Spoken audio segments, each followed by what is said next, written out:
What levels of cheapness have astonished you? My mum had a boyfriend that would pull the stems off of cherries before purchasing them from the grocery store because he felt they'd weigh less without the stems and he'd get more for the money. A group of folks went out for dinner at a convention, and several people had leftovers. When we returned, one of the people who had not been able to get out to dinner was bummed, so one of the diners said, "Well, I have some leftovers, if you'd like them." "Sure. Okay." My meal was $10, and there's about half of it left, so you owe me. No, I am not kidding. No, it was not me. In my department where I work, I always have a small basket of candy, Jolly Ranchers, Tootsie Rolls, Lifesavers, out for my customers. Most are most appreciative and ask, "Are these free?" and take one, maybe two, and thank me for the candy. Then there are some customers who just walk up and take handfuls of the candy. Once I had an older man dump the entire thing into his man purse, look straight at me and walk out. I knew a farmer who only had one light bulb. He would carry it around with him all the time, taking it from one room to another if he needed to. Last night this happened at a fair. The man at the front of the line for ice cream offered to pay for all the kids in the family behind him because he was taking a while. He gave the booth $40 bucks and said what was ever left over should go to the charity. The church was running the ice cream booth. The people with the kids' ice cream totaled $21 and they insisted for the change back. It wasn't even their money. When the lady refused, she asked for the manager. What the frick? I work at a casino, and I am constantly amazed at how many people raid ashtrays for the last bits of tobacco and cigarette butts. Edited for erroring. I work at a hardware store. Someone came in needing parts for gas line repair. Once I got him set up with all the pipe and fittings, I asked if he had the right tape for it. "You need a special type of Teflon tape to have a perfect seal and prevent gas leaks," he replied. "No. Can you get me some?" I grab the tape and he asks why I grabbed the yellow tape. $4.99 instead of the blue tape, 99 cents. I told him that the blue is for water line, and using it could very likely cause a gas leak. After trying to convince him, for 10 minutes, to just spend the $4 extra on something that would likely save his life, I walked away. I come back from my break. Turns out that the guy put back all the black iron gas, pipes and fittings, and got the galvanized steel, water, pipes and fittings, a total of $15 cheaper, and blue tape. 2 weeks later there was a story on the news about a guy whose house had a gas leak and exploded. Luckily, the man was out with his family at the time, and no one was injured. I'm not sure if it was the same man from the store, but it's likely. I have a friend who is full on gluten intolerant. However, he's so cheap that he'll go to any lengths to avoid paying for food or anything else. When he found out he could dumpster unlimited bread in San Francisco, that became the staple, nay, the entirety, of his diet. He spends his days moaning in agony as his insides churn and roil, suffering from constant fiery diarrhea. Yet he continues to eat his glutinous meals merely because they're free. I lived with 3 other people during my junior year of college, and one of them insisted on keeping the AC off in the summer and the heat off in the winter, even though we lived in campus housing and didn't pay for any utilities, just so she could prepare herself for the following year when she would be living on her own in an apartment and never using it to save money. I got fed up, found the manual for the thermostat online, and set it to never be allowed to go above a certain temperature in the summer and never go below a certain temperature in the winter. When my grandmother was still alive, she would come and visit once or twice a year. This despite her having all sort of medical complications like osteoporosis and kidney dialysis. She really loved her son. Anyway, whenever she arrived, she had a bag of frozen Olive Garden breadsticks with her for us kids. At that time of my life I went, ew, gross. But now that she passed, I asked my dad why she kept doing that. Answer: when she took you to Olive Garden once, You said to her that you really liked those breadsticks. I was shocked. Turns out grandma wasn't so much cheap as old, weird, and crazy in love with her grandkids. At IKEA, coffee is bottomless. Now a cup is free with the IKEA family card, but before that it was like $2. My girlfriend's friend and her family would go in and buy one cup and it would be passed along to each member to get their turn. They would apparently be there 4 hours socializing over a single coffee. PSH. 1 year? My grandparents lived through the Depression. They waste nothing.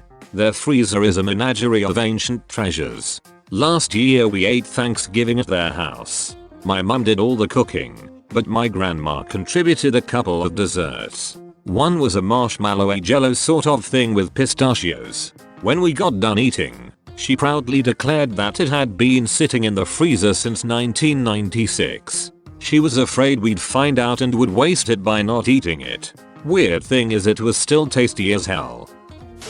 A lady I used to know was thrown out of a buffet for filling her purse with food. She was actually offended and called the manager. My aunt and uncle once brought me out to eat with my cousins. We went to McDonald's, ordered one hamburger from the dollar menu, and split it 3 ways with my cousins.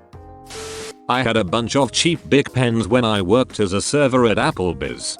I left one with a table so they could sign the receipt. I watched the dad sign it, get up, start walking away with his family, turn around 6 feet later, go back to the table, and pocket my pen. My 10th birthday present from my grandmother was a single expired McDonald's coupon. My best friend in middle school wanted to go to Outback for his birthday, so his parents and 4 of friends loaded up and drove the 45 minutes. We all order our food and an order was placed for an appetizer of cheese fries that we would all share. The birthday boy goes first and he gets a huge freaking portion, literally 2/3 of the cheese fries, and makes sure to take all the cheese with it. All that was left were the skank remnants. No big deal. I'm cool, it's free food anyway. When the time to pay comes, the dad asks me and the other kids for $20 each. I ask why. He says, well, for your portion of the appetizer, your food, your drink, and for the birthday boy's food as well. I flat out refuse, and he threatens that maybe you should call your mum to drive 45 minutes to pick you up. I was 14 at the time. Work dinner party. About 25 us coming. Potluck. Co-worker says I'll bring the wine. She brings 4 open bottles, each between 1/3 and 2/3 full. My stepdad keeps all the toilet paper in his room. We have 2 bathrooms and every time the toilet paper runs out in my bathroom I have to ask for a new roll, which then goes on to 20 minutes of getting yelling at that I'm wasting paper. I feel like I have to apologize for pooping. If I even try to use the other bathroom I get yelled at for using their bathroom when I have my own. I had a friend in college who never spent more than $10 a week on food because she knew when and where all the events with free food were on campus. I aspire to have that level of commitment. The store I worked at had a $5 off $25 sale. A woman is at $24.50. She runs around the store to find something for 50 cents that she needs. We were keeping 50-cent cans of soup at the front you could buy to donate. She flat out refused to do that. She spent 5 minutes finding something for 50 cents, instead of just donating a fricking 50-cent can of soup. Really, lady? At one of my former places of employment, a woman returned her Christmas tree on the 27th of December. Company spends $5 million on offset printing equipment, 2 presses, cutters, folders, refuses to install climate control, wastes time and product because paper is too wet in summer and too dry in winter. Press and folder can't feed paper because it's either too wavy or locked together by static electricity. I once wore a pair of shoes until I broke through the soles. Then I wrapped them in duct tape and wore them for another month. I work in a grooming salon. There's one dog who come in that's not only extremely overweight, but must be allergic to whatever cheap, crappy food her owners are giving her. She is missing giant patches of her fur and is swollen everywhere. She has constant ear infections and generally smells of death. Her owner won't do anything about it because it's just a dog and blames all the problems on the dog being elderly. It's an 8-year-old beagle. I used to work at a large telecom company and I got a call from the wife of one of our local professional baseball players. The player had recently been traded to another team and signed a salary of $25 million a year, and she wanted the MLB extra innings package so she could watch all his games. However, when she found out it was $179 for the season, she decided that was too much to spend. We spoke for 4 minutes figuring that out. After the call I was curious, so I did the math. In those 4 minutes her husband had earned over $190. The show Extreme Cheapskates is on TLC. I only watched one episode, but I think the worst was the woman who used reusable TP, as in she cut up fabric and had a little basket that they dropped them in after wiping. Also featured on that episode, the same woman feeding the neighborhood kids by shopping at the local expired food store. My neighbor's house got TP'd. So the next day he rolled all the toilet paper up and used it for the next few months.